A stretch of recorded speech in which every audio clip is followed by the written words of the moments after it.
Imaginez que des habitants d'un autre monde découvrent un jour nos villes désertées de leurs habitants et que nos documents écrits auraient tous été détruits par une catastrophe. Les seuls témoignages de notre civilisation seraient les mots que nous avons gravés dans la pierre. Pour ces visiteurs, nos lettres seraient autant de signes mystérieux. S'ils parvenaient à les déchiffrer, qu'apprendraient-ils sur nous? Seraient-ils à même de reconstituer une image fidèle de notre société?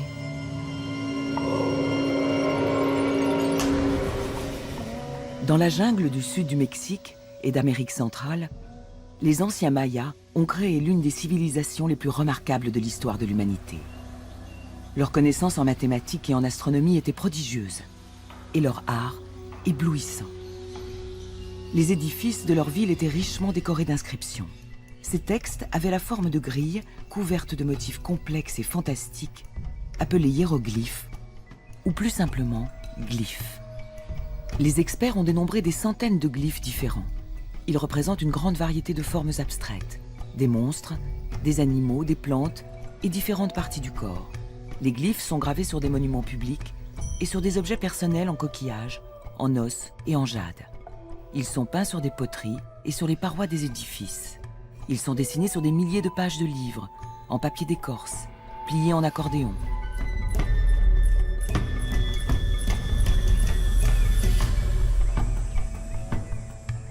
Lorsque les spécialistes européens découvrent ces inscriptions, aucun n'est à même de les comprendre. Quel message renferment-ils? Qui les a réalisés? S'agit-il de représentations, de symboles?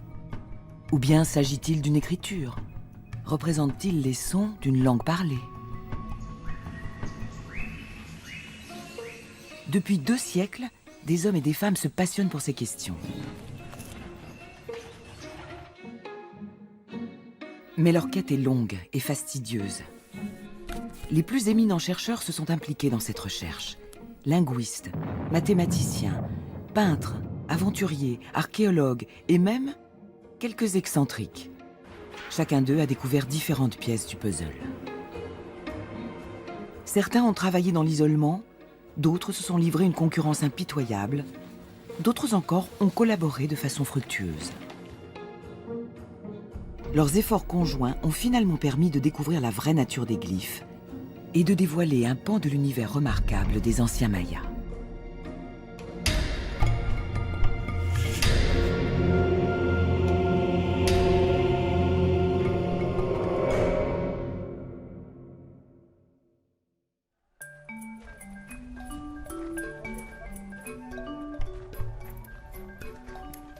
C'est un jour de fête pour les Mayas qui observent un calendrier rituel vieux de plus de 2000 ans. C'est le jour calendaire du Huibats. Aujourd'hui, des sages, appelés gardiens des jours, convergent de toutes les régions du Guatemala vers ce village. Sur des autels constitués d'un monceau de fragments de poterie, ils brûlent des offrandes en l'honneur des dieux anciens de la terre et du ciel. Les gardiens des jours veulent renouveler leur pouvoir. Ils pourront ainsi utiliser le calendrier pour interpréter les rêves, diagnostiquer des maladies et prédire les jours favorables pour effectuer les semailles et les récoltes, faire des affaires ou des voyages, ou encore conclure un mariage. L'encens que nous faisons brûler sur l'autel du Dieu de la terre est une requête pour obtenir la paix et pour invoquer un miracle pour nos vies, notre chemin, nos enfants, notre communauté et pour la récolte du maïs. Voilà ce que nous faisons le jour du Huibats. Les Mayas sont 6 millions aujourd'hui. Ils parlent une trentaine de langues différentes. Ils n'habitent plus dans des villes de pierre comme leurs ancêtres, il y a 1000 ans. Mais ils vivent toujours de la culture du maïs, une tradition bien antérieure à l'édification des grandes cités antiques.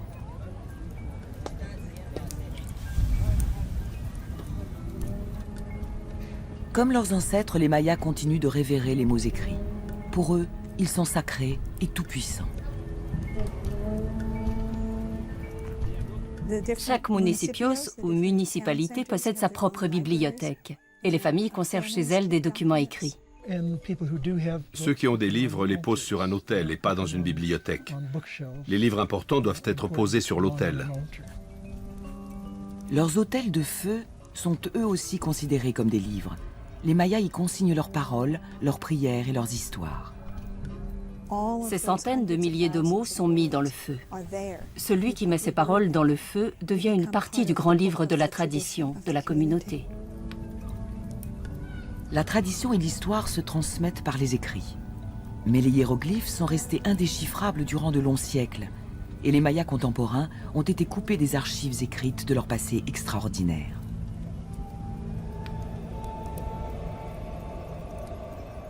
Les Mayas vivent dans le sud du Mexique et dans une grande partie de l'Amérique centrale.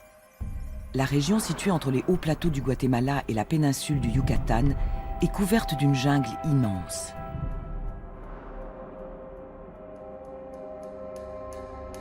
C'est ici, au début du 5e siècle avant notre ère, que les anciens Mayas construisent leurs grandes cités, comme Tikal, Copan et Palenque. Puis, au 9e siècle de notre ère, alors que leur civilisation amorce son déclin, ils abandonnent peu à peu leur ville et migrent vers le nord, au Yucatan. Les grandes cités édifiées en pleine jungle sont alors peu à peu envahies par la végétation et tombent dans l'oubli.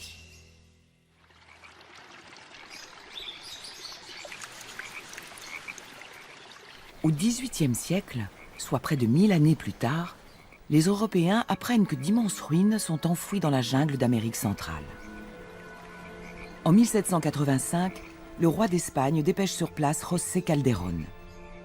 Le long de la rivière au Tulum, dans l'état du Chiapas, au Mexique, Calderón découvre en pleine jungle la cité de Palenque.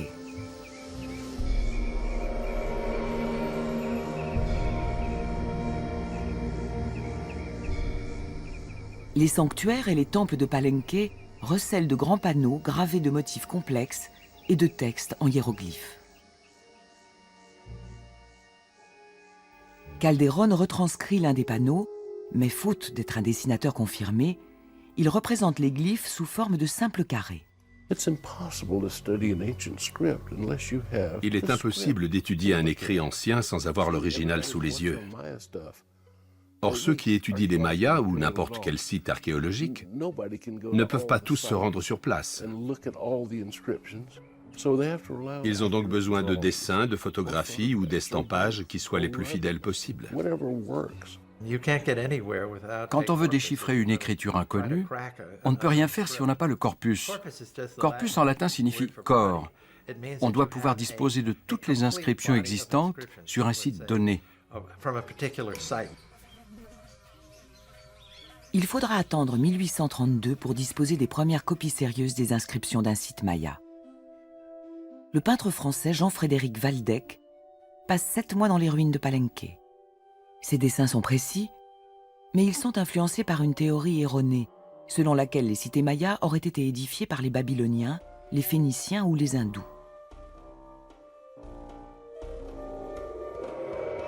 Dans les copies qu'il fait des panneaux, Waldeck introduit même des éléphants d'Inde, au milieu des autres motifs. Nous savons aujourd'hui que les Mayas n'ont jamais dessiné ni gravé un animal qui ressemble à un éléphant. Waldeck a interprété la forme des motifs. C'est arrivé très souvent avec les artistes qui, jusqu'au début du XXe siècle, ont tenté de recopier les inscriptions mayas. Les motifs étaient tellement étranges pour eux qu'ils les interprétaient.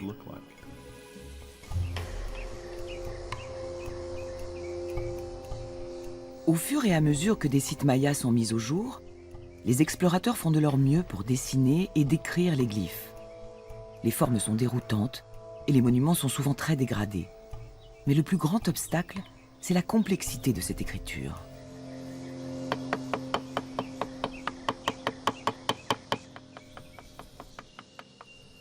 Aujourd'hui, nous savons que les scribes mayas pouvaient donner libre cours à leur créativité. Leur système d'écriture reposait sur des règles strictes. Toutefois, pour écrire un mot donné, ils avaient le choix entre une grande variété de signes et ils pouvaient innover en les combinant. Les glyphes sont disposés en 2 colonnes et sont lus de gauche à droite et de haut en bas. Dans les inscriptions les plus anciennes, chaque glyphe est un signe unique. Un peu plus tard, les scribes associent plus de 6 signes dans un même glyphe. Ils poussent encore plus loin la complexité graphique de leur système d'écriture. Un signe peut être écrit de façon abstraite ou prendre la forme de la tête d'un dieu ou d'un animal. Un signe peut être inséré à l'intérieur d'un autre ou être partiellement dissimulé derrière un autre. 2 signes peuvent fusionner, mêlant alors leurs attributs. Les signes peuvent aussi être un personnage entier incarnant un monstre ou un dieu. Ce qui fait de leur système un art, c'est le génie avec lequel ils combinent une multitude de possibilités.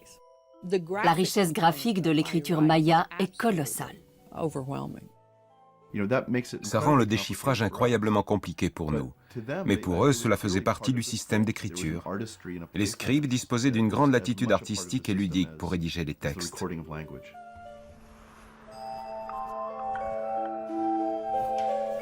Ignorant cette possibilité combinatoire, les premiers explorateurs s'échinent comme ils peuvent pour donner un sens à ces motifs élaborés.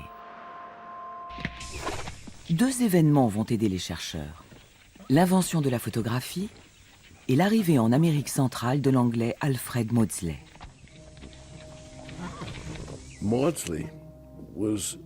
Maudslay a profité pleinement de l'évolution de la photographie. Il s'est rendu sur tous les sites mayas avec ses négatifs sous forme de grandes plaques de verre. Il a aussi apporté des matériaux pour faire des moules des monuments. C'était une entreprise inouïe, toutes ces caravanes de matériel.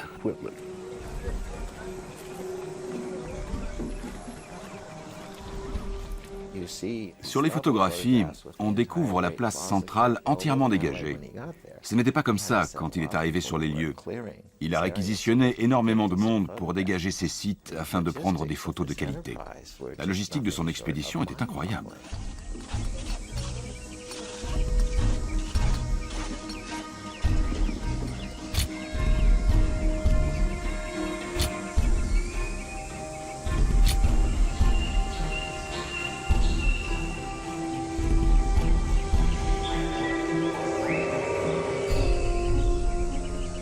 Les résultats sont à la mesure des efforts fournis.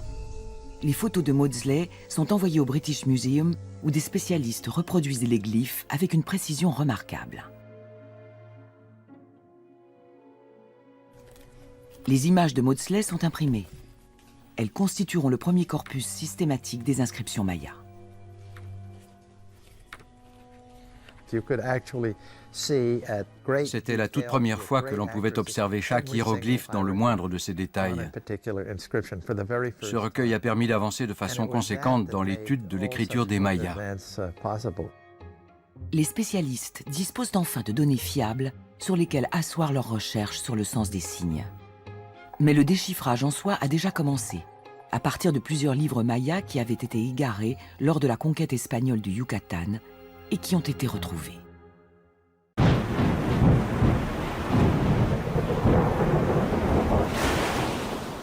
En 1519, Cortés embarque à destination du Mexique.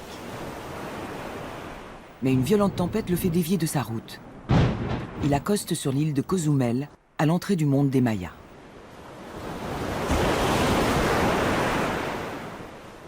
L'épisode a été retranscrit dans le carnet de bord.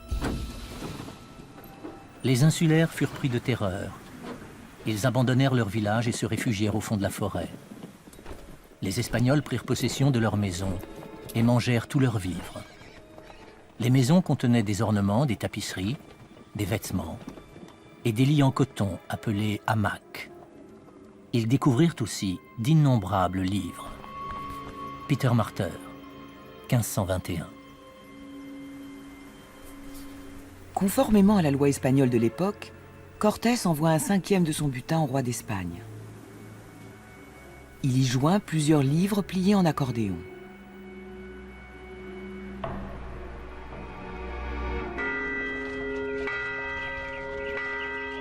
Les Espagnols dominent bientôt le Yucatan. Les moines franciscains contraignent les Mayas à se convertir au christianisme et usent de la violence contre les récalcitrants. Dans les écoles et les monastères créés dans la région, ils éduquent les fils des dignitaires mayas pour en faire des instituteurs chrétiens. Des milliers de garçons mayas apprennent ainsi l'alphabet européen. Ils ont appris à écrire très rapidement, et l'écriture maya a commencé à disparaître au profit de l'alphabet romain. À Izamal, au Yucatan, Diego de Landa, un jeune moine zélé, fait construire un monastère au sommet d'une acropole maya. Avec le temps, il est de plus en plus fasciné par la culture maya. Il a publié une description intitulée « La relation des choses du Yucatan ». Il l'a écrite dans les années 1560. Elle était basée sur des entretiens qu'il a eus avec plusieurs Mayas. On apprend comment vivaient les Mayas au temps fort de la conquête espagnole. Ça va de l'éducation des enfants jusqu'aux rituels religieux. Landa a aussi interrogé les Mayas sur leur écriture. Le jeune moine demande à Gaspar Antonio Chi, un noble de la société maya, de l'aider à décrire le système d'écriture maya. Landa dit à haute voix les lettres de l'alphabet espagnol et Chi dessine les signes correspondants. Ce relevé figure dans le manuscrit de la relation des choses du Yucatan.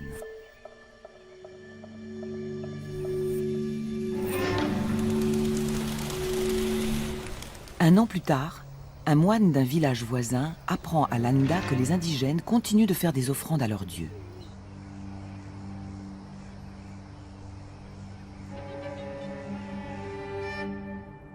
Pour Landa, c'est de l'hérésie.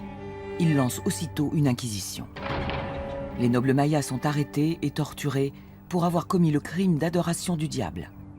Des centaines sont mutilés ou assassinés. Landa ordonne ensuite d'ériger des estrades autour de la place, devant l'église, pour que tous les Mayas assistent à sa prochaine mesure. Sur un grand bûcher funéraire, il fait brûler tous les livres mayas qui ont été récupérés et confisqués, en clamant qu'ils ne contiennent que des mensonges proférés par le diable.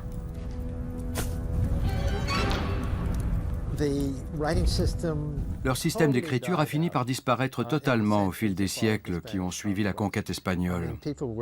Les Mayas étaient certainement brûlés sur le champ si on les surprenait à écrire avec leurs glyphes. Je pense qu'au XVIIIe siècle, plus aucun Maya ne savait écrire cette langue.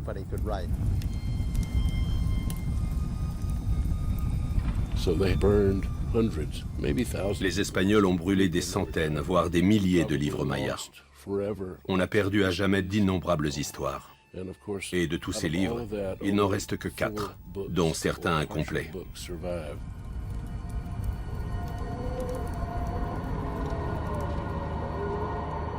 Un livre maya, sans doute envoyé en Europe par Cortés, échoue à la Bibliothèque royale de Dresde, en Allemagne. Il est baptisé Codex de Dresde. Un second réapparaît à Madrid, un troisième à Paris, et un quatrième est trouvé au Mexique dans les années 1960. De la multitude de livres créés par les Mayas, ce sont les seuls exemplaires à être parvenus jusqu'à nous.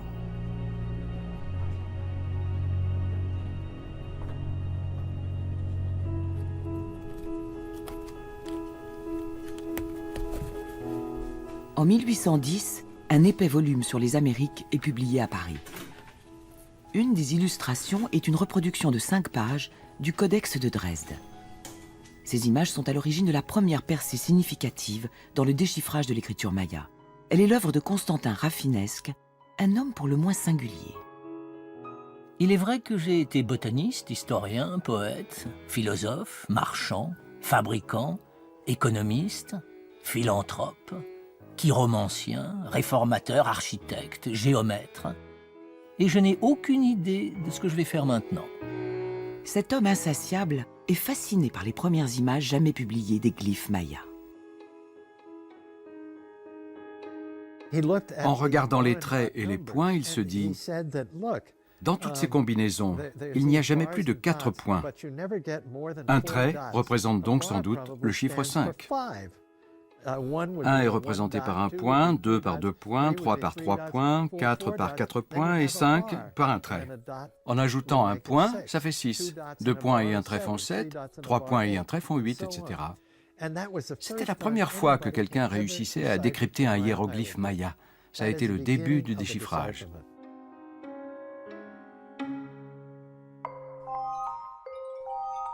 Au cours des décennies qui suivent, les experts déduisent la signification de nombreux glyphes d'après le contexte de leur apparition. Par exemple, 15 motifs distincts apparaissent régulièrement à travers les différents codex. Il y a le dieu de la mort, représenté sous forme de squelette. Le dieu du maïs, représenté avec un pompon de maïs sur la tête. Le dieu du soleil, dont le corps porte le symbole du soleil. Chacun de ces dieux est couplé avec un glyphe distinct qui apparaît presque toujours dans le texte placé juste au-dessus. Chacun de ces glyphes est un portrait virtuel du dieu qui est en dessous. Les experts en déduisent que ces glyphes représentent le nom des dieux concernés. Cette découverte leur permet ensuite d'identifier des dizaines de glyphes représentant des oiseaux et d'autres animaux. Un bibliothécaire de Dresde reprend alors le système numéral découvert par Rafinesque et détermine les connaissances mathématiques et scientifiques des Mayas. Ernst Förstemann est la preuve vivante qu'il n'est pas nécessaire de porter un casque colonial et de tenir une machette pour faire de grandes découvertes. Förstemann l'a fait dans un bureau poussiéreux de la bibliothèque. Il a voyagé dans sa tête.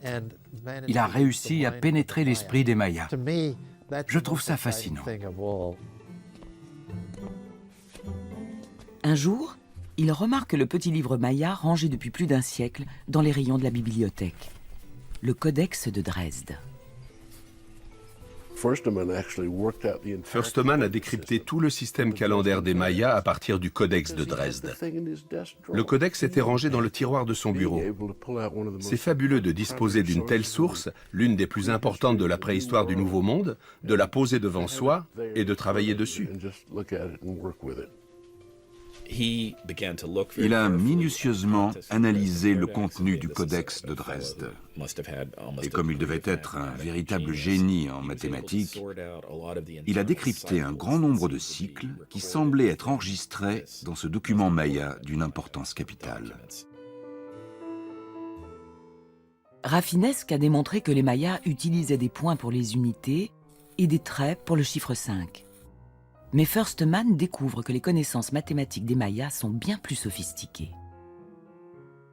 Les Mayas ont inventé le concept du zéro. Ils organisent les nombres en colonnes avec les unités à la base. Notre système numéral compte par dizaines et multiples de 10. Förstemann découvre que les Mayas utilisaient un système basé sur 20 et sur les multiples de 20. Les Mayas étaient ainsi à même d'écrire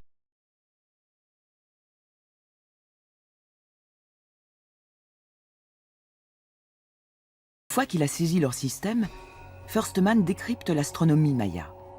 Il démontre qu'une partie du Codex de Dresde est une table de prévision d'éclipses qui s'étend sur 32 ans, avec seulement 7 minutes d'erreur sur cette période.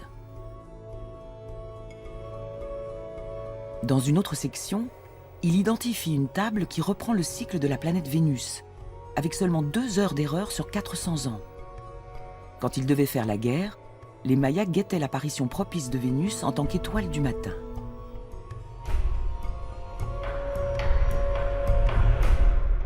Pour finir, Förstemann se penche sur le calendrier. Il s'aide du manuscrit de Landa, la relation des choses du Yucatan, qui contient les noms et les glyphes des jours et des mois mayas. Les glyphes des jours et des mois apparaissent très souvent dans tout le codex. Förstemann réalise que de nombreuses pages sont conçues comme des almanachs divinatoires. Les nombres rouges représentent des jours favorables ou défavorables. Les nombres noirs représentent le nombre de jours qui les séparent. Les prêtres utilisent des livres remplis de nombres pour régir le quotidien. Ils repèrent les époques propices pour planter, faire les semailles, aller à la chasse, faire la guerre. Geraldo Diaz, 1579. Peu à peu, Förstemann découvre que les Mayas comptent le temps à l'aide d'un système qu'on appellera roue calendaire.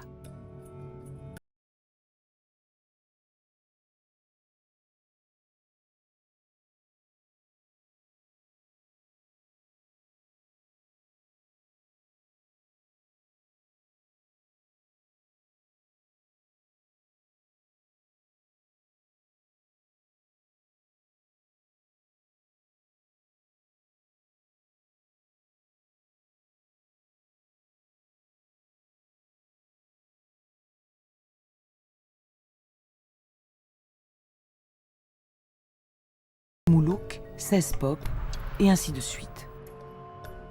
Il faut 52 ans avant que les 3 cycles retrouvent un même alignement. Ensuite, les jours se répètent.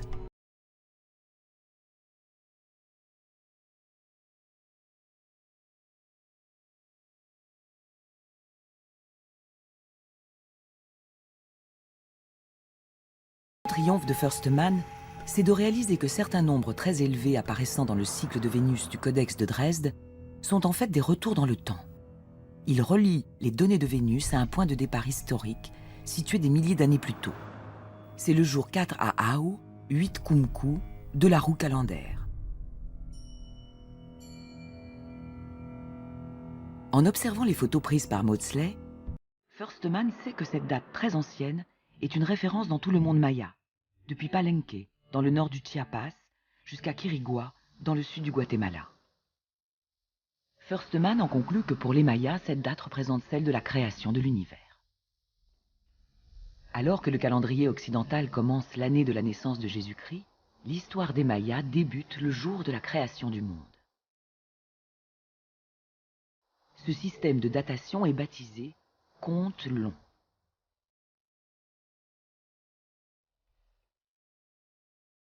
Ce genre de stèle en pierre est présent dans tous les sites mayas du Mexique et d'Amérique centrale. Les textes qu'ils portent commencent presque toujours par une date du compte long. Sur cette stèle, en partant de la date de la création, 9 cycles de 400 ans, plus 14 cycles de 20 ans, plus 19 ans, 8 mois et 0 jour. À un jour près, cette stèle a été érigée il y a un peu moins de 39 siècles après la création. On s'est demandé à quelle date ça correspondait sur notre calendrier moderne. Est-ce que c'était en avril 1860, avant ou après notre ère? On l'ignorait. En 1905, au Nevada, le journaliste Joseph Goodman met le compte long en corrélation avec le calendrier européen. Selon les calculs de Goodman, la date de création des Mayas est le 13 août 3114 avant notre ère. Les archéologues peuvent à présent calculer la date à laquelle les différentes stèles ont été gravées.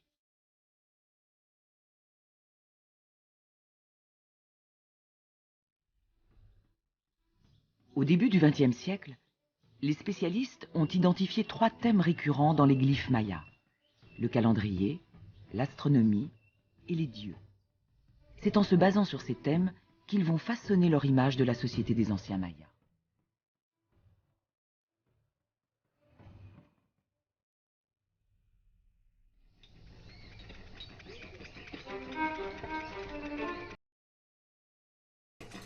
Au début de 1914, la Carnegie Institution lance une expédition archéologique de grande ampleur au pays des Mayas. Au cours des 40 années qui suivent, des centaines de nouvelles inscriptions sont mises au jour. Mais la plupart des archéologues s'intéressent uniquement à la date du compte long qu'elle porte afin de dater les sites. Un des archéologues de Carnegie est l'anglais Eric Thompson, un homme brillant, mais aux opinions très arrêtées. Thompson a dominé l'étude des glyphes mayas depuis les années 30 jusque dans les années 60, voire même les années 70. C'était la référence dans ce domaine. Thompson est alors le plus grand expert des glyphes mayas. Il établit un système méticuleux de classification en assignant une référence à plus de 800 motifs.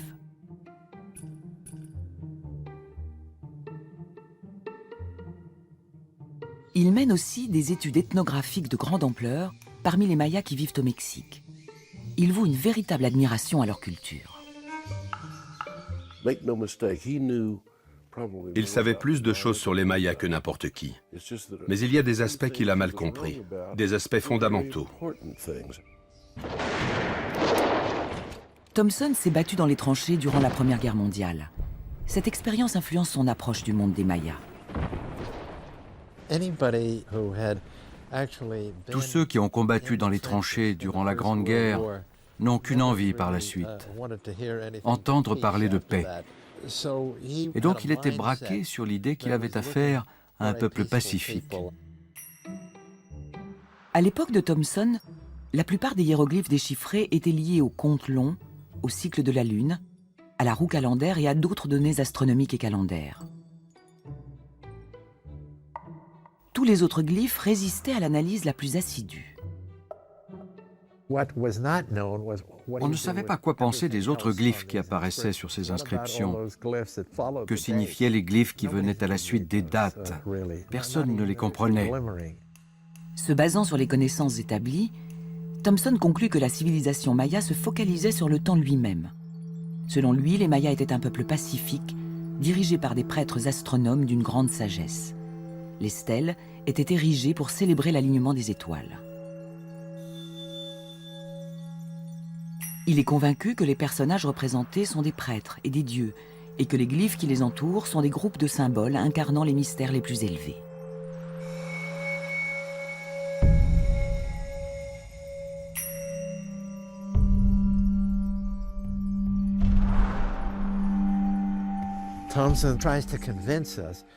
Thomson voulait nous convaincre qu'il n'y avait aucun autre système que celui des dates et des données astronomiques, qu'il s'agissait en fait d'un rite mystique pratiqué par les Mayas pour entrer en contact avec leurs dieux. Au milieu du XXe siècle, la façon dont Thomson interprète la société maya et ses glyphes est universellement acceptée. Les experts ont commencé à lever les bras au ciel en disant « Personne ne pourra jamais décrypter cette écriture. C'est un véritable fatras, c'est impossible. »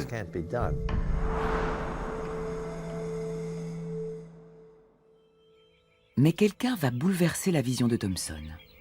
Une femme que rien ne semblait destiné à se pencher un jour sur les mystères mayas. En 1930, Tatiana Proskouriakov quitte l'université publique de Pennsylvanie, son diplôme d'architecture en poche. Les États-Unis s'enfoncent alors dans la Grande Dépression. Elle ne trouvait pas de travail. Un jour qu'elle était au musée de l'université de Pennsylvanie, elle a vu une annonce. On demandait un peintre pour réaliser des dessins ou effectuer des reconstitutions dans les ruines de Piedras Negras, un site maya des plus importants. Il se trouvait sur l'Usumacinta, le fleuve des ruines, situé sur la frontière entre le Mexique et le Guatemala. Tatiana a commencé à travailler sur le terrain en réalisant des dessins pour reconstituer l'aspect du site dans le passé. Expert géomètre et douée d'une excellente perception spatiale, la jeune femme se base sur les mesures prises sur le terrain pour recréer en 3D la cité telle qu'elle devait être à l'origine. Ces dessins ne sont pas seulement précis d'un point de vue architectural, ils donnent vie à l'antique cité maya. Au cours des années qui suivent, Proskouriakov réalise des dessins de tous les sites mayas de la région. Ils sont maintes et maintes fois reproduits. Ils constituent aujourd'hui encore les images de référence des anciennes cités mayas.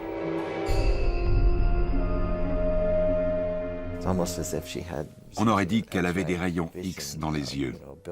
Il lui suffisait de regarder les ruines d'un temple pour deviner le nombre de terrasses qui supportaient la superstructure au sommet. Il s'est avéré qu'elle était douée d'une prescience remarquable. Proskouriakov travaille près de 20 ans pour la Carnegie Institution. Elle est alors la seule femme dans cet univers dominé par les archéologues. En 1958, elle cesse de travailler sur le terrain. Elle passera le reste de sa vie à étudier dans les sous-sols du musée Peabody, à Harvard, où sont entreposées toutes les archives mayas de l'expédition Carnegie. Un de ses projets au musée Peabody était de recoller les débris des objets de jade. C'est à cette époque, alors qu'elle travaillait de façon anonyme dans ce musée, qu'elle a fait sa plus grande découverte. Elle était douée d'une grande logique. Tout devait être rationnel et logique avec Tatiana. Elle cherchait un système pour dater les œuvres d'art maya. Elle s'intéressait de plus en plus à l'art sculptural, notamment au relief sur les stèles. Au musée Peabody, elle a accès aux photographies de plus de 25 stèles de Piedras Negras. Elle commence par les classer selon la date à laquelle elles ont été consacrées. Elle remarque une constante. Les Mayas de Piedras Negras érigeaient une série de stèles devant un temple, à raison d'une stèle tous les 5 ans. Puis, ils en érigeaient une nouvelle série devant un autre temple. La première stèle d'une série comporte toujours un personnage installé dans une niche creusée dans la pierre. Pour Thomson, il s'agit d'un dieu porté à travers les cieux par des dragons célestes. Au bas de la stèle, il y a une victime sacrificielle. Des pas remontent vers le personnage situé au sommet. Proskouriakov entreprend de découvrir le sens de cette scène. Chaque stèle porte la date de sa consécration. Les stèles ont été érigées exactement à 5 ans d'intervalle. Mais certaines stèles de la série portent en plus une date identique qui correspond à 2 ou 3 ans avant la consécration de la première stèle. Proskouriakov remarque que le glyphe qui suit cette date mystérieuse représente toujours une tête d'oiseau ou un paquet enveloppé d'une bande de tissu. Thomson l'a baptisé « glyphe rage de dents ». Mais que signifie-t-il? Tatiana découvre un autre indice. Chaque série de stèles évoque un événement qui a eu lieu entre 12 et 31 ans avant l'événement de la dite rage de dents. Le glyphe qui suit cette date la plus ancienne représente toujours la tête d'un reptile, le museau tourné vers le haut. Cet événement n'est jamais signalé à l'époque où il se produit. Il devient important et est uniquement célébré après l'événement de la rage de dents. Il ne fait aucun doute qu'une grande variété d'événements peuvent se coupler de cette façon. Mais la plus commune est la naissance d'une personne qui, à l'âge adulte, acquiert un grand prestige ou une grande puissance. Signée Tatiana Proskouriakov. Elle ne savait pas lire les textes sur les stèles, mais elle comprenait leur sens. Elle a émis l'hypothèse que le premier glyphe était celui d'une naissance et le second glyphe, la date à laquelle cette personne montait sur le trône. Les dates concordent parfaitement avec l'interprétation de Tatiana. Ce sont des rois et non des dieux. Ils ont été intronisés entre l'âge de 12 et 31 ans. Et la période séparant la naissance d'un roi et l'accession au trône du roi suivant n'excède jamais 60 ans, une durée de vie respectable à cette époque. Selon son hypothèse, chaque série de stèles racontait l'histoire et le règne d'un seul dirigeant. Elle avait établi une dynastie. C'est la première fois qu'on découvrait un pan de l'histoire des Mayas.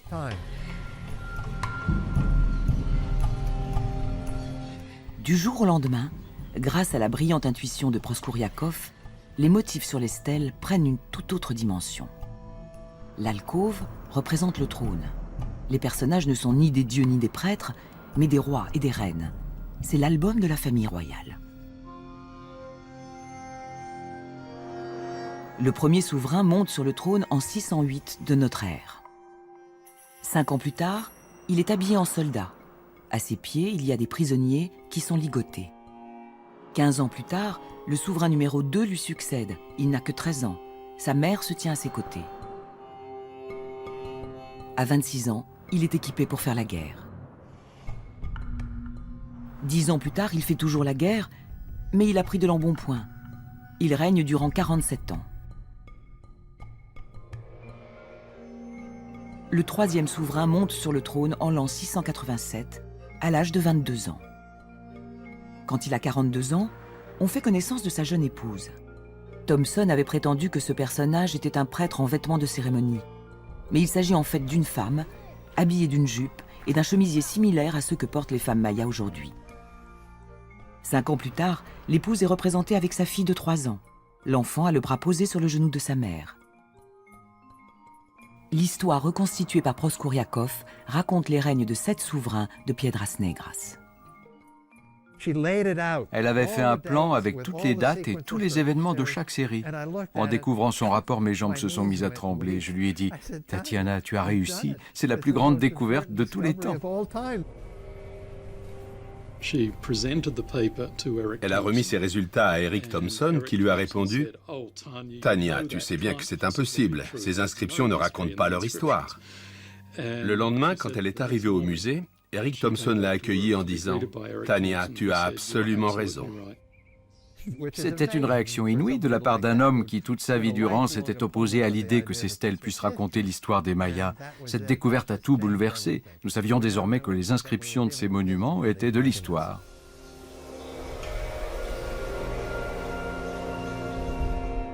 Proskouriakov a découvert le sens des motifs et le rapport entre les glyphes et les images, l'architecture et la géographie, Mais les glyphes ne sont pas pour autant déchiffrés.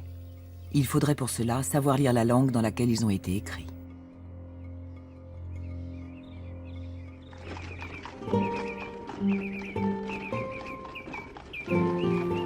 L'étude de la phonétique des glyphes mayas a commencé en 1862. Alors qu'il cherche des livres sur les Mayas à la bibliothèque de l'Académie royale d'histoire à Madrid, le prêtre français Brasseur de Bourbourg tombe sur un manuscrit étrange. C'est celui de Diego de Landa, La relation des choses du Yucatan, égarée depuis 300 ans. Il contient les glyphes représentant les jours et les mois, ceux-là même que Firstman utilisera plus tard pour déchiffrer les calendriers. Le manuscrit contient aussi les glyphes que Landa a intitulés l'alphabet maya. Brasseur pense avoir trouvé la clé qui permettra de décrypter les glyphes. Il l'utilise aussitôt pour déchiffrer un autre livre qu'il a découvert, le Codex de Madrid. En tentant de traduire des parties du Codex de Madrid à l'aide de l'alphabet de Landa, Brasseur a complètement saccagé le codex. Fondé, augmenté, eau, glace, mort, eau. Il ne comprenait rien au système. Il a lu les glyphes du codex à l'envers. Ils doivent être lus de gauche à droite et de haut en bas. Il lui a fait le contraire. Mais le problème ne s'arrête pas là. D'autres essaieront d'exploiter l'alphabet de Landa, sans davantage de succès. L'alphabet semble inutilisable, certains le qualifiant même de canular volontaire.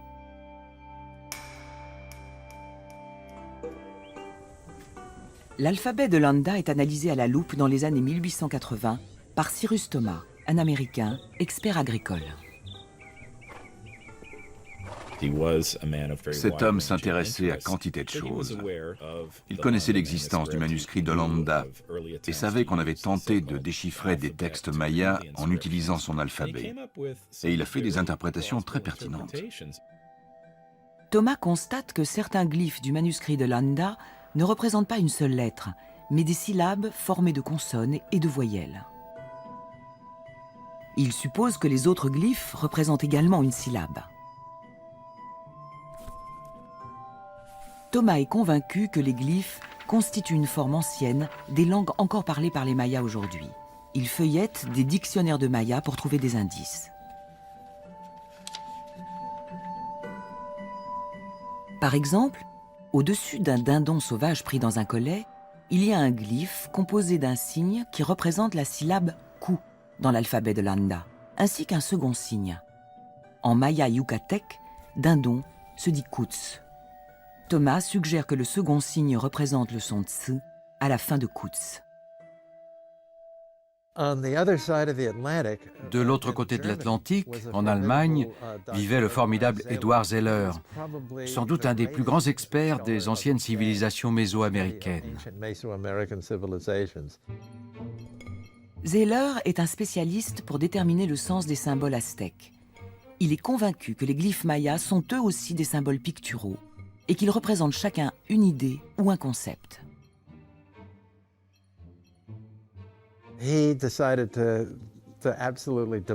Il a décidé de descendre Cyrus Thomas et son hypothèse selon laquelle les hiéroglyphes mayas avaient un rapport avec une langue maya existante.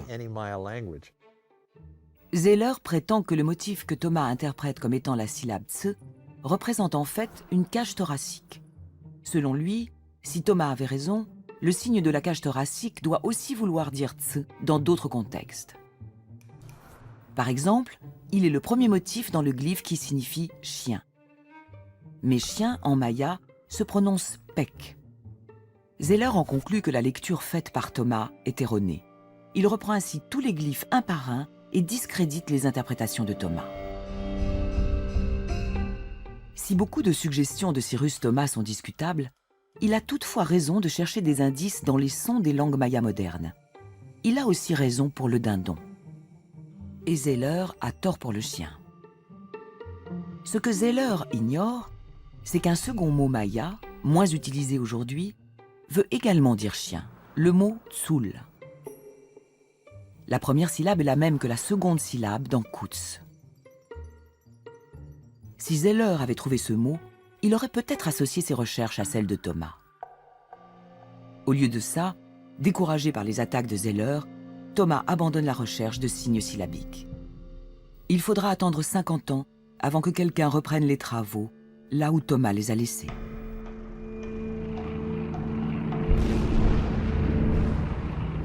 En mai 1945, l'armée russe fait son entrée à Berlin. Dans ses rangs, un jeune officier du nom de Yuri Valentinovitch Knorozov. Il était observateur d'artillerie dans l'armée rouge.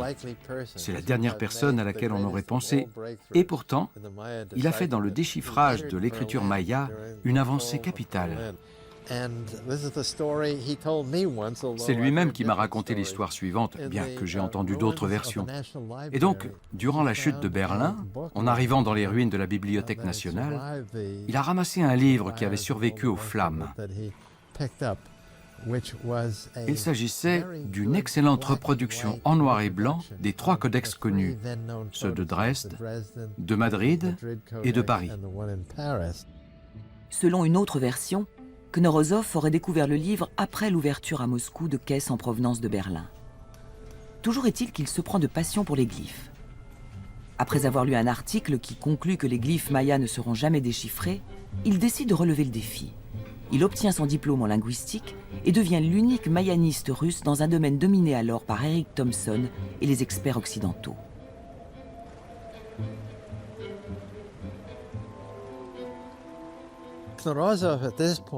À partir de là et jusqu'à la fin de sa carrière, Knorozov travaille au 2e étage de l'Institut d'ethnographie de Saint-Pétersbourg. Il partage une pièce avec 5 ou 6 collègues, ayant chacun leur bureau. Mais lui avait le meilleur, juste à côté de la fenêtre, qui était couverte de gel par temps glacial. Et il avait une vue sur la Neva et sur la glace amassée sur le fleuve.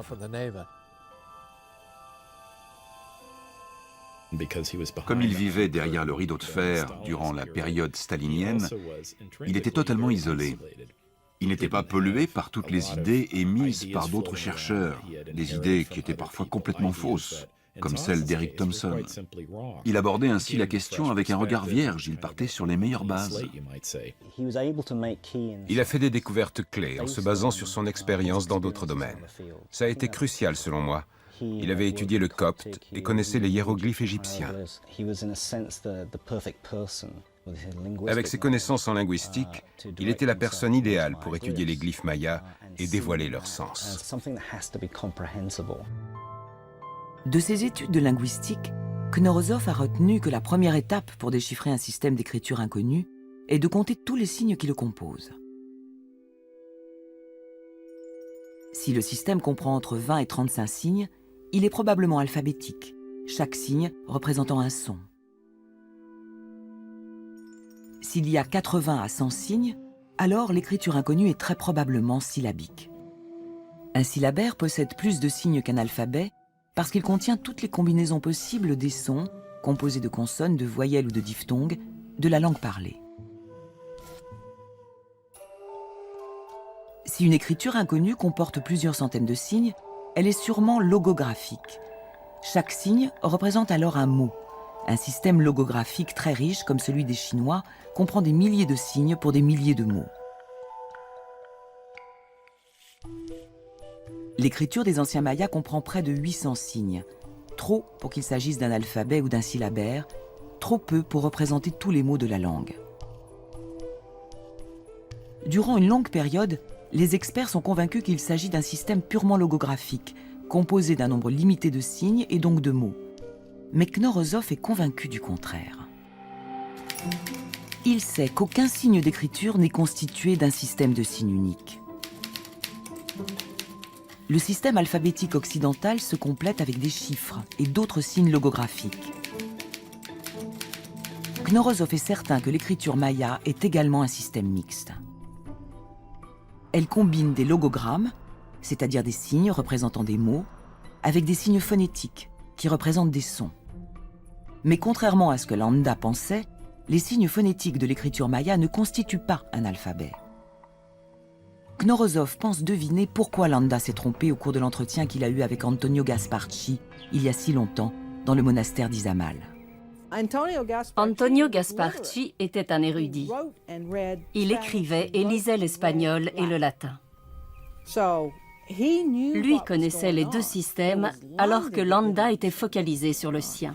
Landa lui a simplement demandé d'écrire les sons de l'alphabet espagnol et c'est ce que Chi a fait. A, B, C, D, E, F. Les signes notés par l'érudit maya ne représentent pas l'alphabet maya. Il s'agit d'un syllabaire confus et incomplet. Après avoir compris ça, Knorozov reprend le travail là où Cyrus Thomas l'a laissé et recherche les syllabes. Il commence par le Codex de Madrid, sur lequel, au XIXe siècle, les experts avaient identifié les glyphes des 4 points cardinaux. Il étudie de plus près celui de l'Ouest. Il est constitué de 2 signes. À la base, le signe bien connu du soleil. Dans toutes ses variantes, le signe du soleil a toujours 4 rayons, ou pétales. Ce signe décore souvent le corps du dieu du soleil. L'autre partie du glyphe signifiant ouest est un signe inconnu. Dans toutes ses variantes, de la plus réaliste à la plus abstraite, il s'agit d'une main dont le pouce et l'index se joignent. Convaincu que les glyphes représentent des idées, Eric Thompson avait affirmé que cette main signifiait achèvement. Pour lui, le glyphe disait achèvement du soleil ou coucher du soleil, c'est-à-dire le couchant, l'ouest.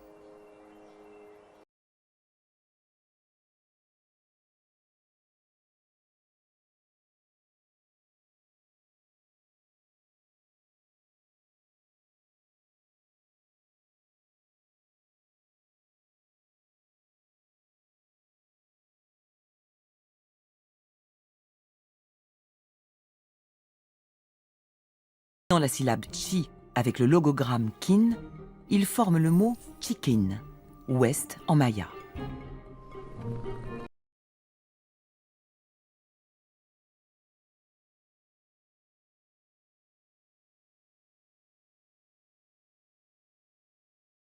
De Madrid, au-dessus de la représentation d'un vautour, il distingue le signe ku du manuscrit de Landa, ainsi que le signe de la main qu'il vient d'interpréter comme étant le son chi.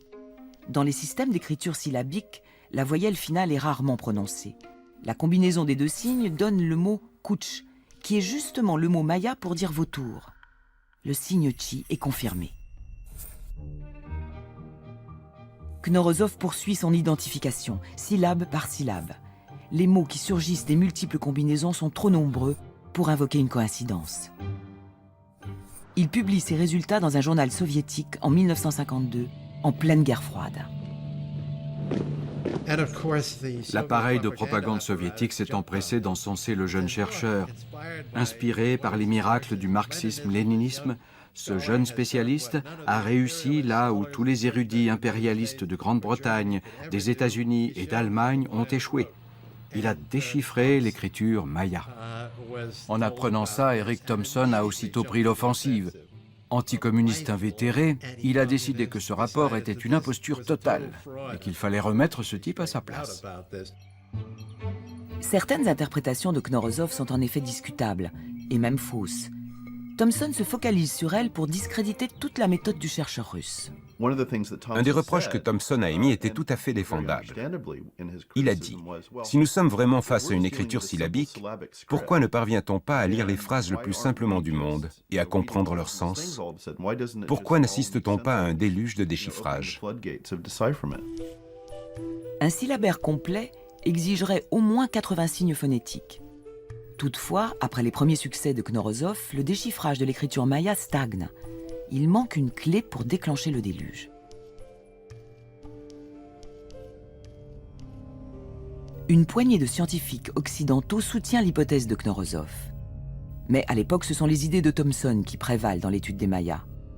Vivant de l'autre côté du rideau de fer, Knorozov est isolé géographiquement et intellectuellement.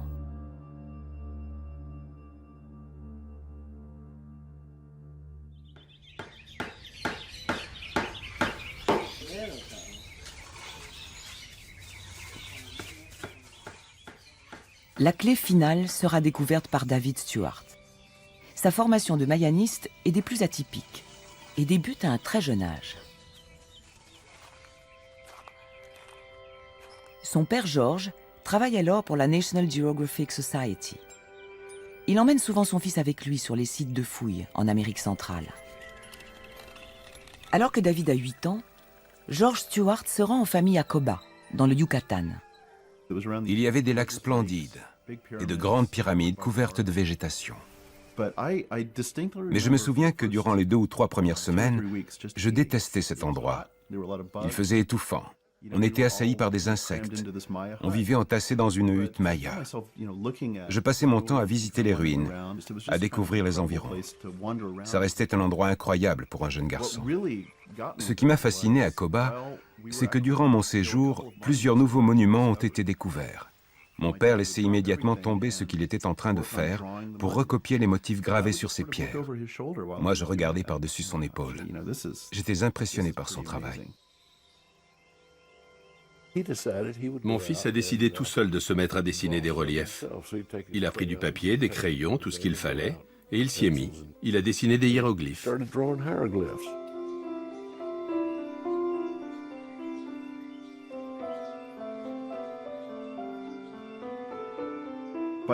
Quand je suis revenu aux États-Unis, j'étais tellement marqué par cette expérience que je n'avais qu'une seule envie, retourner sur place. 2 ans plus tard, David rencontre à Washington la mayaniste Linda Sheely, dans les bureaux de la National Geographic Society. David a 10 ans. George, son père, m'a dit qu'il serait très heureux si David avait l'occasion d'étudier à mes côtés.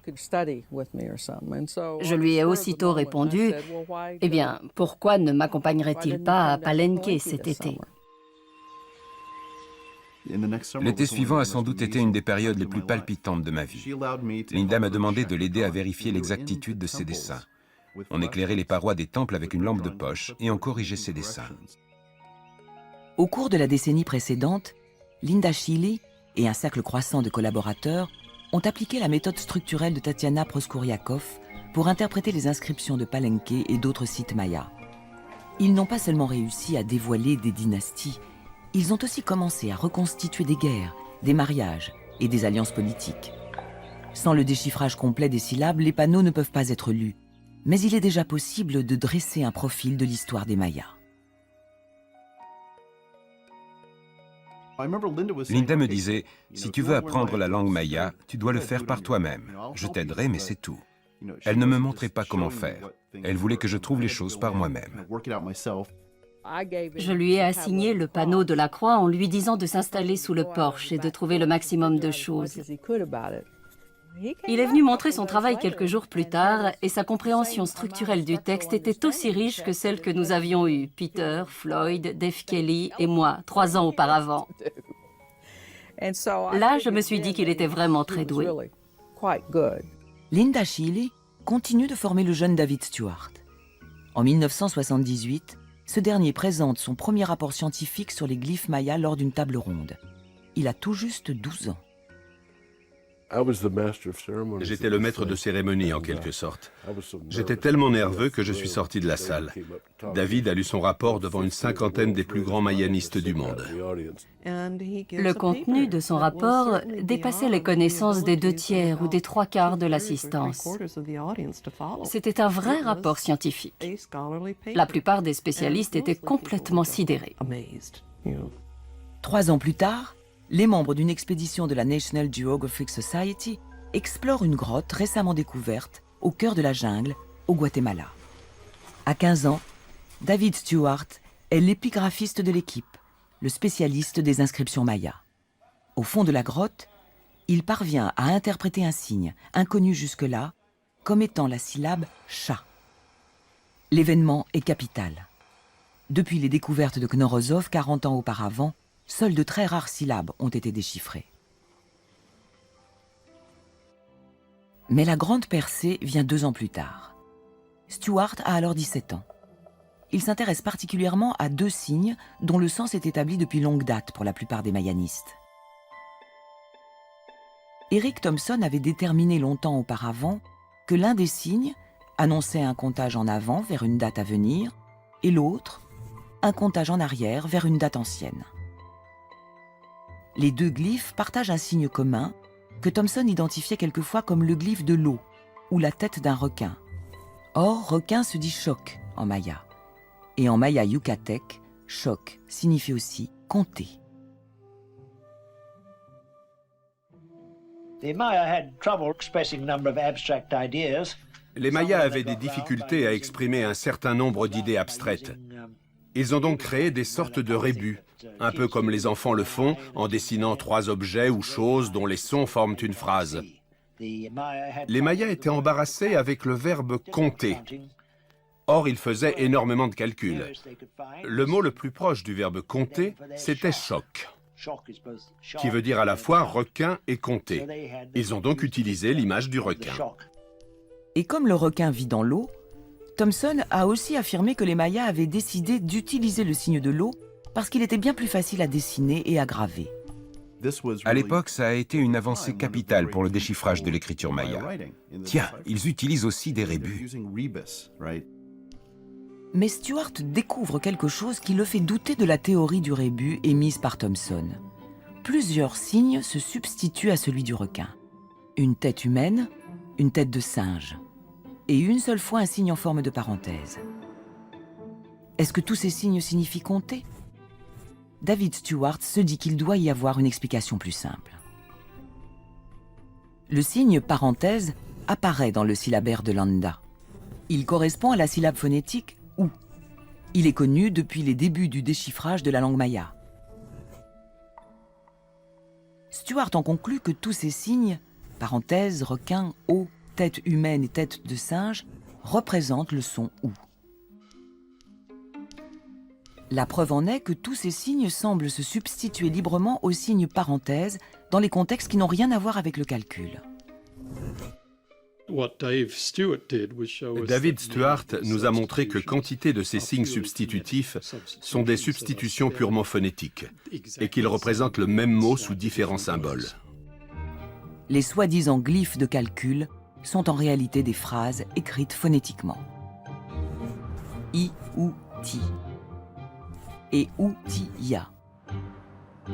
En maya, i-out signifie ensuite se produisit, ensuite eut lieu. Et uti signifie il a eu lieu.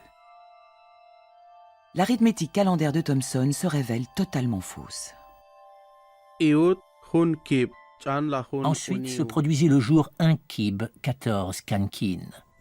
Elle a été mariée, Dame Khatun à Aou, femme de Naman, à Kinich Yaonal Ak.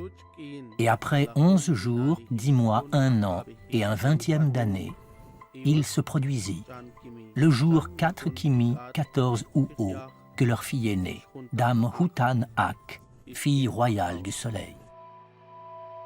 Les implications de cette découverte sont révolutionnaires. Les épigraphistes cherchaient un son unique pour chaque signe syllabique.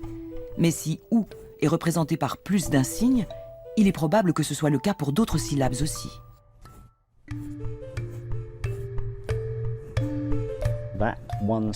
Un son particulier peut avoir 13 à 15 versions différentes. La multiplication des signes pour un même son explique pourquoi l'écriture maya comporte près de 800 signes.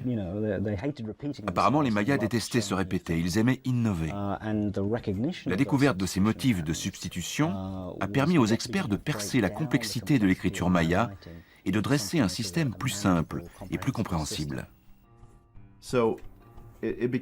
J'ai compris que pour déchiffrer le code maya, il fallait d'abord identifier tous les signes qui correspondaient à un même son.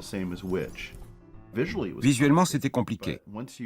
Mais une fois que ce matériel visuel était classé selon le système mis au point par les Mayas, il était facile de deviner les choses, de casser le code. Un scribe pouvait écrire Balam, jaguar en maya, à l'aide d'un logogramme, un signe représentant le mot entier. Ou bien, pour plus de clarté, il pouvait ajouter le signe de la première syllabe au début du mot. Ou bien, adjoindre la dernière syllabe à la fin du mot.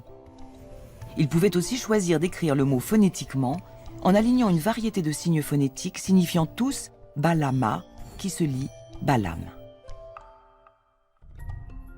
Une fois les différentes graphies d'une même phrase identifiées, les spécialistes sont à même d'utiliser les syllabes pour décrypter les signes représentant des mots entiers et vice-versa.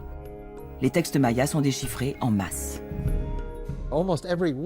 Chaque semaine, on déchiffrait de nouvelles inscriptions. Thomson se plaignait toujours qu'il n'y ait pas un flot de déchiffrage. Eh bien, à partir de là, il y eut un vrai déluge. On déchiffrait les inscriptions à un rythme effréné. L'image du monde des Mayas prend soudain forme dans leur propre langue parlée. Au début, on déchiffre les mots sur les objets personnels. Utupa. Utup signifie ornement pour l'oreille. Ubaki. Ubak signifie outil en os. Ulak signifie son plateau. Yukib, son gobelet. Les mots décrivent des objets d'une certaine importance appartenant à la famille royale. Ce sont sans doute des cadeaux. Ils font partie du processus social qui permet de raffermir les liens entre les différentes sociétés. Ici est levé son gobelet pour les tiges de maïs, l'arbre à cacao. Kak Tilif Chan Chaak, souverain sacré de Naranjo. C'est comme une étiquette avec un nom. On en retrouve sur tous les objets. Les Mayas aimaient tout dédicacer, les édifices, les salles, les monuments. On trouve des dédicaces partout sur les monuments. Usa Klaktun, son encensoir en pierre blanche.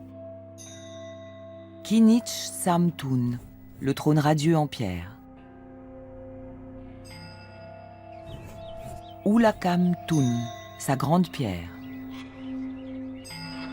Voici le glyphe pour pierre, Tun en maya. Certains pensent qu'il s'agit d'une grotte. De l'eau perle d'une stalactite et éclabousse le sol. Un glyphe apparenté contient les mêmes motifs, mais ses bords sont en forme de boucle. Il signifie montagne. Dans une des illustrations du codex de Dresde, Chak, le dieu de la pluie, est assis sur une tête ornée des mêmes motifs et appelé phonétiquement Uitz, colline. Ils ne dessinaient jamais de paysage naturel pour représenter l'image d'une montagne. Ils préféraient montrer l'esprit de la montagne. Ils personnifiaient le paysage. Un panneau dans un temple de Khan Balam, à Palenque, représente le souverain en personne célébrant une cérémonie au sommet de la montagne. Il se tient debout sur le même symbole du dieu de la montagne. Les petits ronds sur la tête de l'esprit de la montagne représentent des pierres, des rochers. Les montagnes sont constituées de rochers, c'est ce que les Mayas ont voulu montrer. Il y a aussi du maïs qui jaillit de la crevasse au sommet de la montagne. Il s'agit donc de la montagne qui nourrit. Les hiéroglyphes qui forment les pupilles des yeux du monstre se lisent Yashhala, Vitsinala, Yashal Vitsnal ou colline du maïs vert. Tout leur vient des montagnes. La pluie vient des montagnes. Le maïs vient des montagnes. Un grand nombre de rituels sont effectués devant les montagnes, au sommet des montagnes, dans les grottes des montagnes. Aujourd'hui, pour la plupart des Mayas, les montagnes sont restées des centres cérémoniels. Les anciens Mayas représentaient tout le temps des montagnes. Dans certains temples mayas, il y a un monstre de la montagne aux quatre coins de l'enceinte. Le temple lui-même est un dieu vivant de la montagne. L'entrée du temple ressemble à une gueule immense. Elle est entourée de grands crocs. C'est l'entrée de la grotte, en fait. On pénètre dans la montagne, dans la grotte, dans l'espace sacré.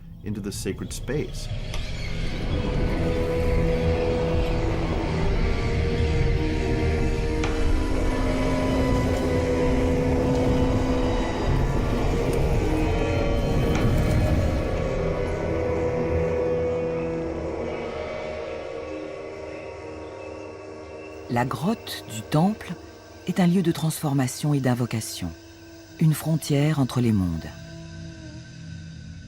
Dans cette cérémonie de sacrifice, représentée dans un temple de la cité de Yaxchilan, Dame Sistun invoque l'apparition d'un serpent en offrant son propre sang. Juste avant, elle a perforé sa langue avec l'aiguillon d'une pasténague et fait passer dans le trou une corde portant des épines. Là, elle tient une corbeille contenant les objets nécessaires à la cérémonie, l'aiguillon de la pastènague, la corde et des morceaux de papier imbibés de son sang. Devant ses pieds, les bouts de papier se consument dans un pot en céramique. Le sang qui brûle produit de la fumée. De la volute de fumée émerge la vision d'un serpent. De la bouche du serpent apparaît le visage d'un ancêtre. Le texte au sommet décrit la cérémonie. Le 28 mars 755, on a invoqué le serpent Yash Chit Nochan, l'esprit animal du dieu Kawil. Ensuite, on a fait apparaître la vision de l'ancêtre Yash Tsao Hen. Le glyphe qui signifie « invoquer », « faire apparaître », représente une main tenant un poisson. Il correspond au mot maya « tsak », qui signifie littéralement « capturer un poisson à main nue ». L'idée, c'est de saisir quelque chose qui est difficile à attraper, d'atteindre un autre royaume, une autre région du monde, ou même le monde d'en bas, et d'en extraire quelque chose, de le ramener dans ce monde-ci. Autrement dit, c'est invoquer un esprit.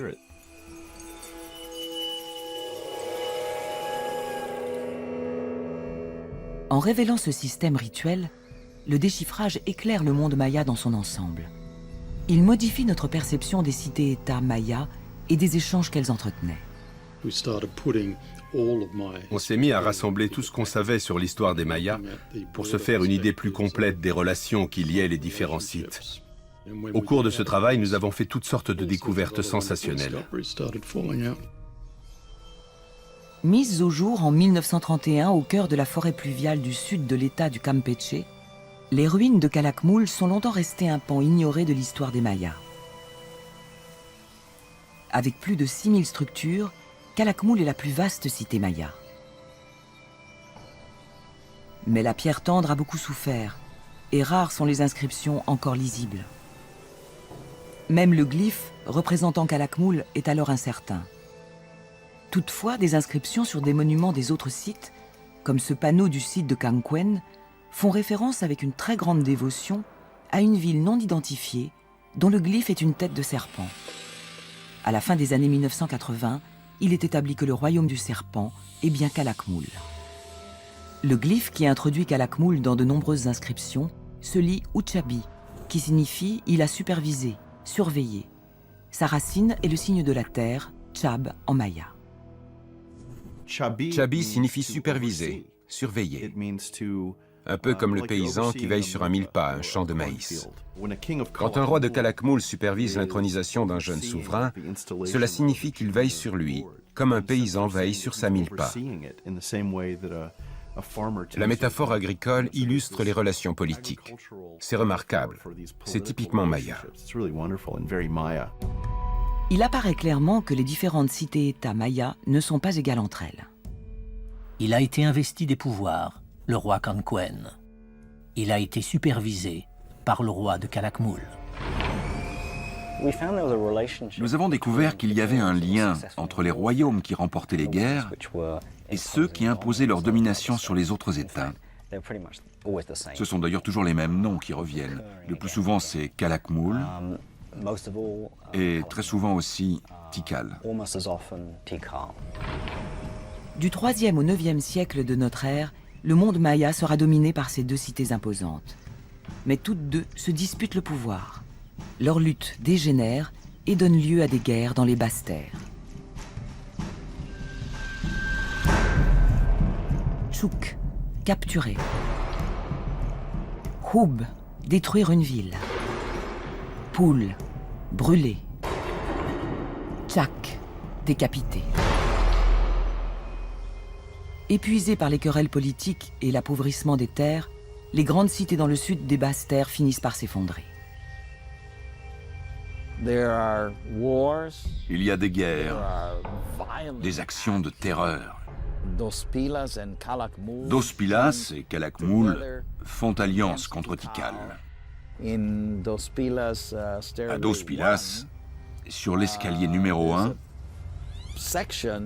un texte raconte Les montagnes de crânes et les mares de sang étaient celles des habitants de Tikal. Sur le monument le plus récent de Copan, le grand roi Riach Passar remet les insignes du pouvoir à son successeur, Ukit Tok. C'est la fondation symbolique d'une nouvelle dynastie.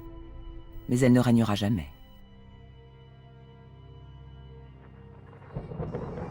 L'inscription est incomplète. Le scribe a laissé le monument inachevé.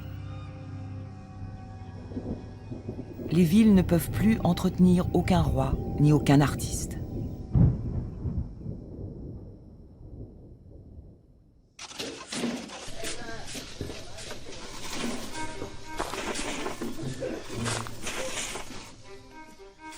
Le déchiffrage des textes mayas est une histoire sans fin.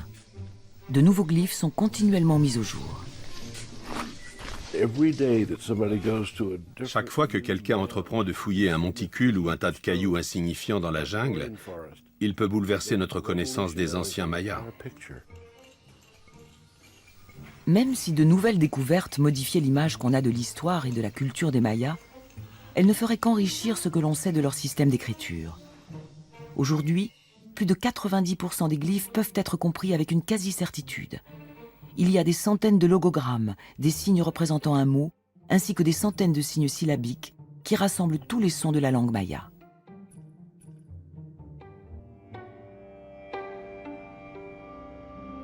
Le langage des glyphes a été reconstitué jusque dans ses nuances les plus subtiles. C'est une forme ancestrale de maya, aussi différente du maya moderne que la langue de Rabelais peut l'être du français moderne. Le fait de pouvoir lire ces textes, c'est comme avoir une machine à remonter le temps. Moi-même, je ressens comme un privilège le fait de pouvoir les lire à voix haute dans la langue où ils ont été écrits. Je suis la première personne à les lire à voix haute depuis plus de 1000 ans. Le déchiffrage de l'écriture maya nous permet aussi de nous faire une idée de ceux qui dessinaient et gravaient les glyphes, les scribes. Sur les poteries, il y a de nombreuses représentations de ceux qui écrivaient ces codex, recouverts d'une peau de jaguar. On appelait ces scribes Atsib, lui qui écrit. Un grand nombre d'indices semblent indiquer qu'ils travaillaient en groupe dans des ateliers vraisemblablement dirigés par un maître. Cet apprentissage s'apparentait peut-être à celui qui existait au XVe siècle à Florence, où Michel-Ange et Léonard de Vinci ont été formés. Ces scribes, les Atsib, développent chacun leur style, rivalisant d'élégance et d'expressivité.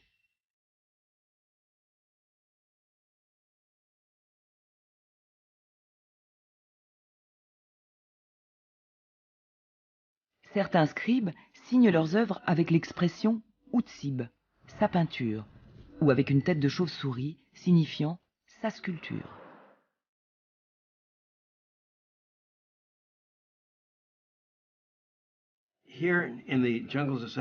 Ici, dans la jungle d'Amérique centrale, les princes de sang royal étaient très fiers de signer leurs peintures sur les poteries et de varier les styles.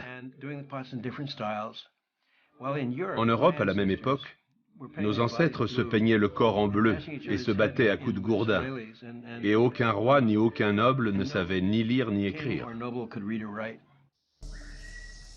Dans un quartier résidentiel de Copan, les archéologues mettent au jour un palais raffiné.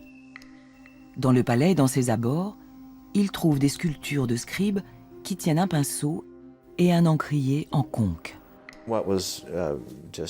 Ça a été une véritable révélation. Nous avions la preuve archéologique que les scribes jouissaient d'un statut élevé dans la société maya. Ce scribe vit dans un palais. Il est entouré de serviteurs. Lui-même est assis sur un trône magnifique, sans doute pour recevoir des visiteurs, mais aussi pour exécuter ses peintures et ses écrits.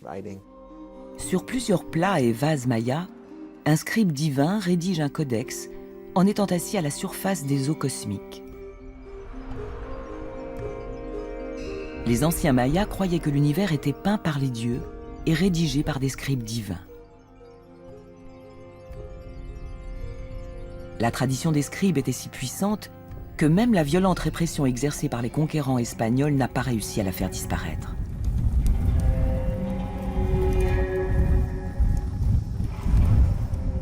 Au XVIe siècle, après avoir brûlé les livres mayas, les Espagnols interdisent l'utilisation des hiéroglyphes. Les moines espagnols enseignent aux scribes l'écriture latine, mais ces derniers s'en servent bientôt pour consigner leurs connaissances ancestrales. Ils transcrivent des histoires, des généalogies et des légendes avec l'alphabet latin, mais dans la langue maya. Et ils écrivent sans relâche.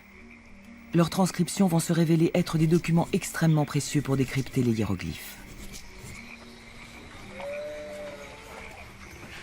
En 1984, alors qu'il fait des fouilles à Señor, un village isolé dans la jungle, le mayaniste allemand Nikolai Grube apprend que l'un des villageois est scribe. Don Cecilio reçoit Grube chez lui. Il a sorti un de ses manuscrits de sa bibliothèque. Les Mayas appellent une bibliothèque speten. Elle consiste en un panier accroché au plafond pour empêcher les rongeurs de détruire les livres. Le manuscrit contient des prophéties et des prières modernes écrites en langue maya, mais avec l'alphabet latin. Il s'agit d'une forme archaïque d'alphabet, identique à celui enseigné aux scribes mayas par les moines espagnols au XVIe siècle. J'étais stupéfait de découvrir qu'ils utilisaient encore cet ancien alphabet. Ces scribes ne sont jamais allés à l'école. Ils n'ont jamais appris à écrire avec l'alphabet moderne. Ils se transmettent l'écriture de génération en génération. Cela fait 4 siècles qu'ils apprennent ainsi les uns des autres.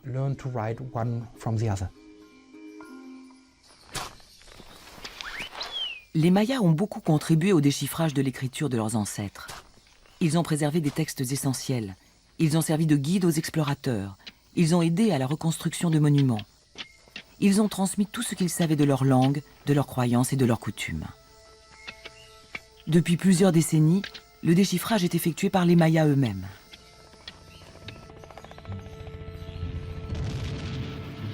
Dans les années 1980, le Guatemala est ravagé par la guerre civile. Nombre de villages mayas sont à nouveau assiégés.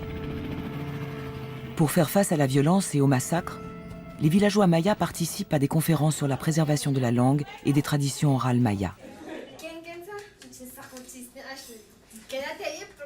Leur culture étant menacée, l'histoire de leurs ancêtres leur est plus que jamais précieuse.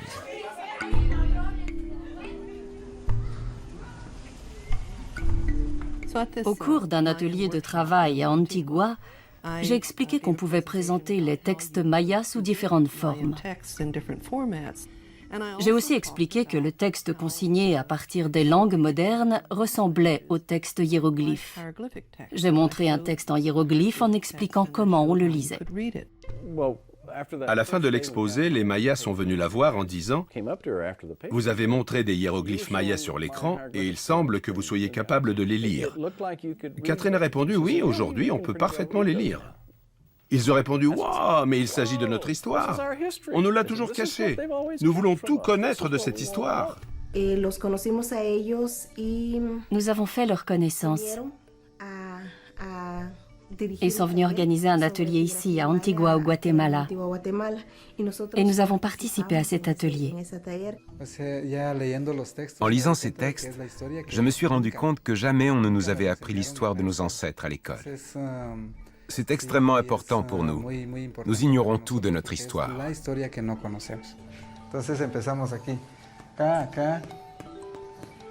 Terminamos, se sentó.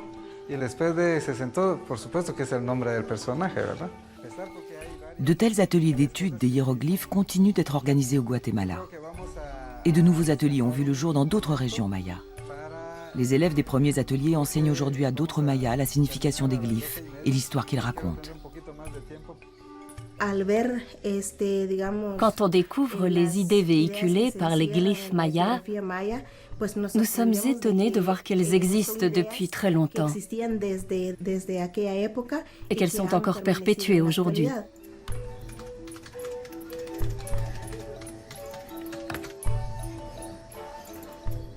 Ça nous permet de découvrir nos racines. Ça nous aide à consolider notre identité maya. Connaître l'histoire de son pays, de son peuple, c'est essentiel, parce que ça permet de comprendre pourquoi certaines choses ont tant d'importance aujourd'hui. L'histoire, ça n'est pas que des dates et des noms, ça raconte aussi ce que vous êtes, d'où vous venez. Durant 4 siècles, la suppression de la langue et de l'écriture maya a fait partie de la répression exercée sur ce peuple. Les enfants mayas recevaient un nom latin, apprenaient à lire et à écrire en espagnol, et on les dissuadait de parler le maya. Aujourd'hui, les enfants mayas apprennent les hiéroglyphes et l'histoire de leurs ancêtres. Et les parents donnent à leurs enfants des noms d'anciens souverains mayas. Un des cadeaux les plus précieux pour un peuple, quel qu'il soit, c'est son histoire. C'est un cadeau qui situe les gens dans le temps, qui leur donne de la force et une identité.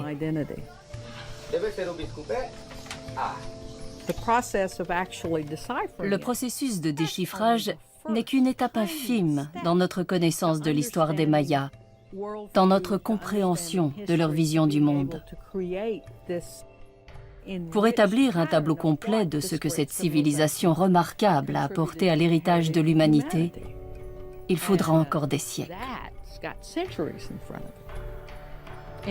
En fait, une fois le déchiffrage terminé, on commence à faire de l'histoire. Et comme l'histoire est créée par chaque nouvelle génération, eh bien ça n'arrête jamais.